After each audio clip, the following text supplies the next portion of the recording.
particularly pleased to see the Senate open this morning.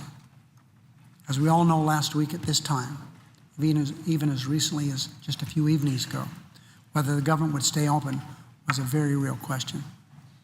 As I said here late on Friday night, I'm pleased we reached an agreement on a budget in time to keep the country operating.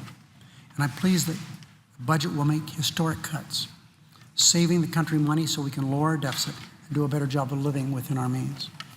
While both parties may agree in principle that a budget is more than simply a collection of numbers, our positions couldn't be more different. We stayed true to our values. We value Americans' rights to afford a healthy life. That's why we passed historic health reform last year. But Republicans tried to use the budget to repeal those rights. We stayed true to our values, and we didn't let them. We value women's health. But Republicans tried to use the budget to make it harder for women to get contraception that reduces abortions. Their budget also tried to make it harder for women to get cancer screenings and even tried to slash funding for cancer research. We stayed true to our values, and we didn't let them. We also value our seniors' ability to support themselves. But Republicans tried to use the budget to slash the Social Security Administration.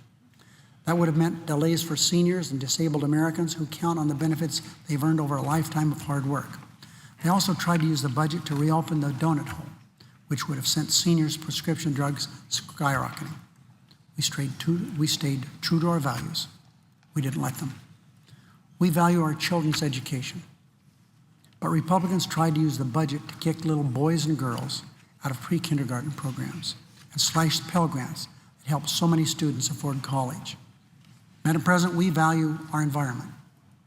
But Republicans tried to use the budget to give polluters a free pass to poison the air we breathe. We stayed true to our values, and we didn't let them.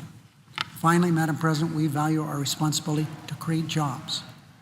But Republicans also tried to use the budget to reverse the momentum we've seen in recent months. The policies they tried to jam through the budget would have cost us 700,000 jobs and slammed the brakes on our economic growth. We stayed true to our values, and we didn't let them.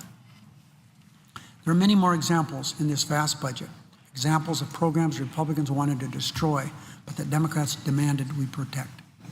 There are many examples where they wanted to cut recklessly, and we insisted on cutting responsibly. Throughout this debate, we stayed true to our values. The American people noticed, and they're glad we did. By clear majorities, our constituents are glad we stood up for health reform, for women's health, for cleaner air, and on and on. Madam President, this budget battle has once again illustrated for the American people the fundamental differences between the two parties. In some cases, our priorities are poles apart. That's obvious to the American people as well as it should be. They're the ones who will always decide whether their representatives' morals are more closely match their own. As we work toward finalizing this year's budget, as we start the conversation about next year's budget, and we engage in the many other debates before us, Democrats will continue to exist on policies that reflect and respect our values.